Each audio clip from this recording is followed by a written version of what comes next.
Sekarang dekimas ya, bisa. Araimas, mencuci. Hikimas, bermain alat musik ya. Utaimas, bernyanyi. Atsumemas, mengumpulkan. Sutemas, membuang. Biasanya untuk membuang sampah ya. Gomi o sutemas, membuang sampah. Kaemas, mengganti atau menukar gitu ya. Unten shimas, menyetir. Yoyaku shimas, reservasi ya, membuat pesanan. Kengaku shimas, ini seperti observasi ke sebuah tempat ya. Kengaku shimas biasanya adalah observasi. Piano, piano. Metoru, meter ya.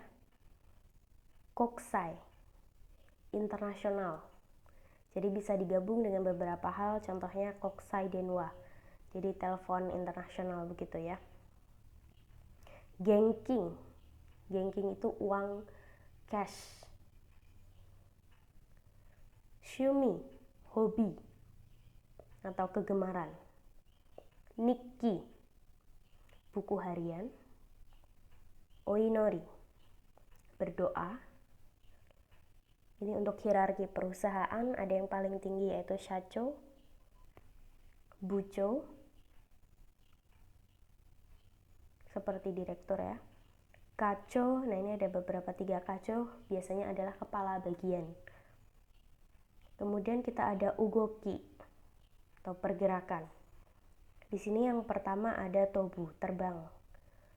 Tobu ini untuk lompat, noboru untuk memanjat, hashirimas untuk lari, oyogimas untuk berenang, mogurimas untuk menyelam, tobikomimas itu untuk melompat untuk menyelam ya. Kemudian sagatachirimas yaitu untuk handstand ya. Kemudian haimas, merangkak. Kemudian kerimas, menendang. Furimas, melambai-lambai ya atau melambaikan. Mochi agemas itu mengangkat. Nagemas itu melemparkan. Tatakimas, memukul.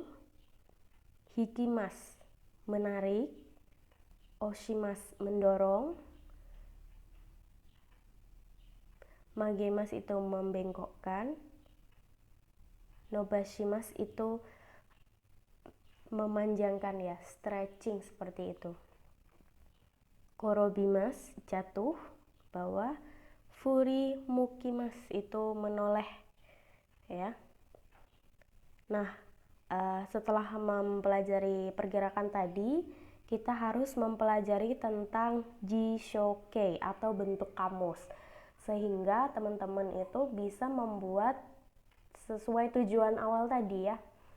Karena bentuk jishoke ini merupakan bentuk kamus, yaitu untuk grup 1 ya. Yang grup 1 itu semuanya akan berubah menjadi huruf U ya. Sebelum kata mas itu berubah menjadi huruf U. Contohnya di sini ada kaimas menjadi kau, kakimas menjadi kaku, oyogimas berarti menjadi oyoge ya. Kemudian hanashimas menjadi hanasu, tachimas menjadi tatsu, yobimas menjadi yobu, kemudian yomimas menjadi yomu, hairimas menjadi hairu. Betul sekali. Nah, untuk yang grup 2 sangat mudah sekali. Jadi untuk bagian mas ya di grup 2, mas itu dihilangkan saja dan dirubah menjadi bentuk ru ya, ditambahkan ru gitu saja, dihilangkan dan ditambah dengan ru. Contohnya ada nemas menjadi neru, tabemas menjadi tabero. Otomatis kalau okimas menjadi, iya betul sekali ya, jadi okiru. Kemudian mimas menjadi miru, karimas berarti menjadi apa? Betul sekali, kariru ya.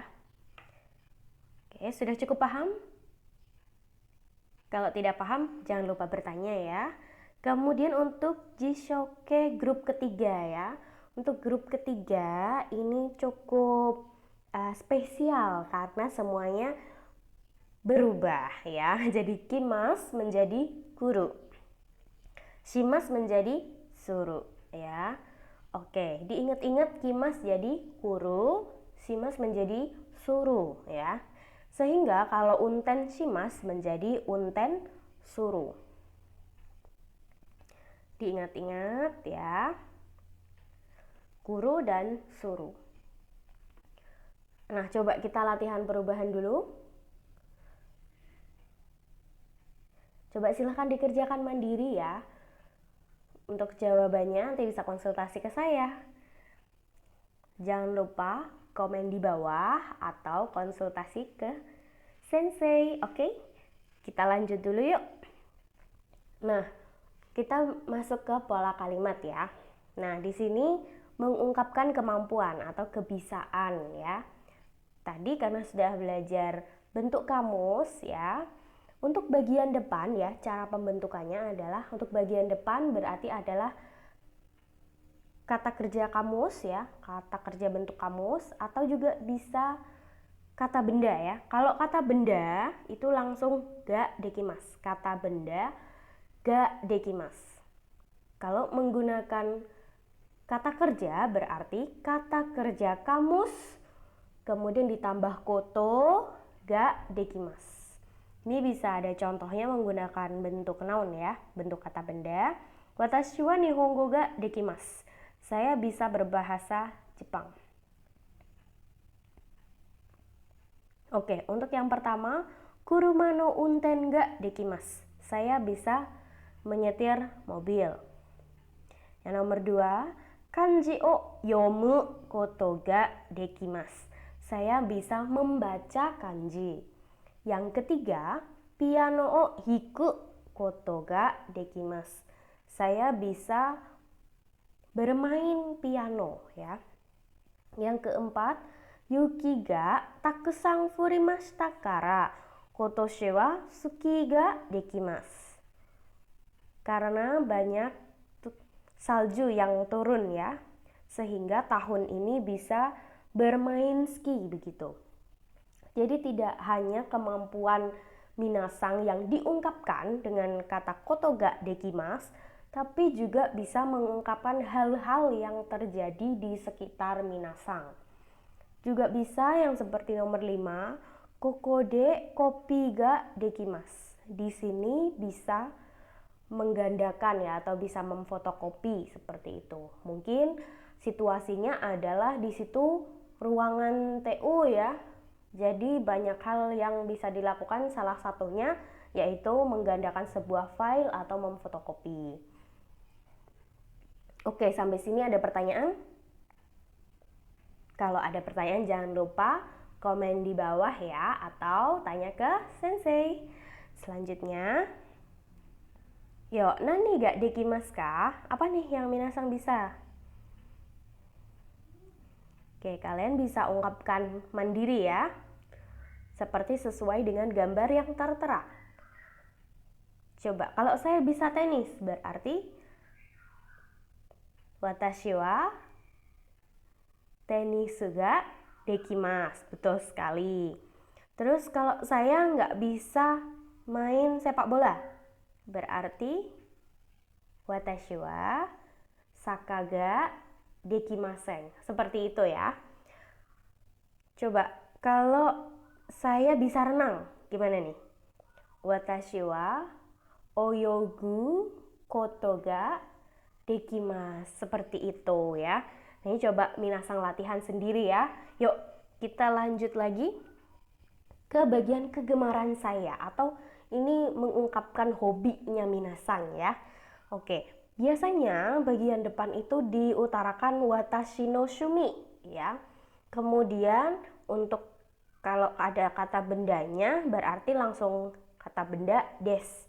Tapi apabila hobi minasang itu ada sebuah kegiatan yang harus diungkapkan, berarti watashi no shumi wa kata kerja kamus ditambah koto des. Oke. Contohnya nih, watashi no shumi wa ongaku desu. Untuk yang bentuk noun ya. Jadi saya hobinya musik. Kalau untuk yang dengan bentuk kata kerja kamus, watashi no shumi wa ongaku o kiku koto desu ya. Hobi saya itu mendengarkan musik ya, lebih mendetail begitu. Ini untuk beberapa contohnya. Ini untuk nomor 1 ya. Watashi no shumi wa sports desu. Kegemaran saya tuh olahraga. Kemudian yang kedua, watashi no shumi wa ryoko desu. Jadi hobinya saya tuh berwisata ya. Kemudian yang nomor 3, watashi no shumi wa shashin o toru koto desu. Jadi hobinya saya tuh mengambil foto atau menjepret foto begitu ya, atau memfoto ya lebih tepatnya. Kemudian yang nomor 4, watashi no shumi wa hon o yomu koto desu. Hobi saya yaitu membaca buku. Oke, sampai sini minasang sudah paham? Kalau sudah paham, ayo coba kita latihan dulu ya. Shumi wa nan desu ka? Iya betul, watashi no shumi wa e o kaku koto desu ya. Shumi wa nan desu ka? Bernyanyi, betul sekali. Kalau bernyanyi, watashi no shumi wa uta o utau koto desu. Wah, betul banget ya. Yuk kita lanjut lagi. Shumi wa nan desu ka? Terebi o miru koto desu. Betul. Lanjut. Shumi wa nan desu ka? Betul ya. Shashin o toru koto desu. Kalau mendengarkan musik, apa minasang? Watashi no shumi wa ongaku o kiku koto desu. Oke, sip. Kalau renang coba buat sendiri ya.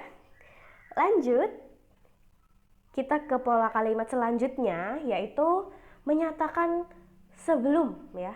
Ketika minasang melakukan suatu hal, kemudian mau mengungkapkan sebelum ini, lakukan hal-hal ini begitu ya. Nah, penggunaan sebelum itu menggunakan kata maeni ya. Oke, untuk pembentukannya, yang pertama menggunakan kata kerja bentuk kamus ditambah maeni menjadi kemudian ditambah verb lagi. Contohnya minasang bisa lihat ya di dalam kotak sini, neru maeni hao migakimasu. Sebelum tidur menggosok gigi. Ya, atau juga bisa lihat yang nomor 1. Nihon e kuru maeni nihongo o benkyou shimasu.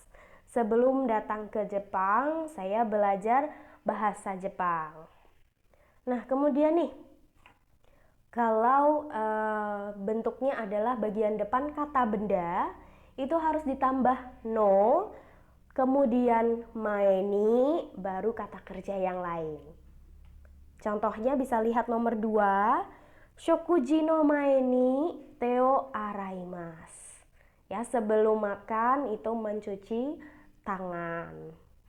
Oke, kemudian untuk yang terakhir ini bentuknya adalah bilangan atau periode atau mengungkapkan waktu ya, begitu ya, periode waktu.